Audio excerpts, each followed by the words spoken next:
দিশা miss আজকে আমাদের জন্য খিচুড়ি রান্না করছে। যে কিনা ভাত রান্না করতে পারে না, সে খিচুড়ি রান্না করছে। আমরা তো খিচুড়ি কিভাবে রান্না করলে কয় যে আমি ইউটিউব থেকে দেখে দেখে খিচুড়ি রান্না করছি। তো খেয়ে আমি এখন রিভিউ দেবো যে ও খিচুড়ি কিভাবে রান্না করছে। আসলে আমরা বাইরে ছিলাম, দেশের আজকে একটা প্রোগ্রাম ছিল। তো প্রোগ্রাম থেকে আমরা মাত্র আসছি, তো আসার সময় ফোন দিচ্ছি অল্প করে ভাত বসায় দিও। সে বলে আমি তো খিচুড়ি রান্না করছি। সে আবার এই যে দেখেন এখানে আবার আমাকে মেসেজ দিছে যে জোস দিছে অনেক তাড়াতাড়ি আসছে। আচ্ছা, এখানে হচ্ছে আলু ভর্তাটাও করছে। আপনি একটু আলু ভর্তা আর এটা মুরগির মাংসটা আমার আপু করে পাঠাইছে, আর সালাডটাও এসে আমি করছি। ও শুধু খিচুড়ি রান্না করছে। তো আমি এখন খিচুড়িটা খেয়ে রিভিউ দিব যে ও আসলে কেমন খিচুড়ি রান্না করছে। ইউটিউব থেকে দেখে যায়, তাও কি জানো ভাতের চাল দিয়া, ভাতের চাল দিয়ে কেউ খিচুড়ি রান্না করে? যাই হোক, করে অনেকে, আমরাও করছি। সরি, এটা মিস্টেক হয়েছে। তো একটু মুরগির মাংস দিয়ে খেয়ে রিভিউ দিই।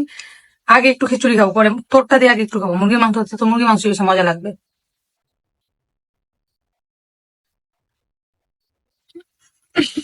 খারাপ হয় না, আই নো। 125 90 25। কারণ কি জানো, এই খিচুড়ি যদি তুই কারো রান্না করে খাওয়াস, আর যদি সে জানে যে তুই আমার সংস্পর্শে ছিলি, তাহলে আমার মান সম্মান থাকবে না। কারণ এই খিচুড়ি মানে 10-25, তুই পাস করস নাই। 10-30 পাঁচ আর 5 দিয়ে দে। হ্যাঁ, একসাথে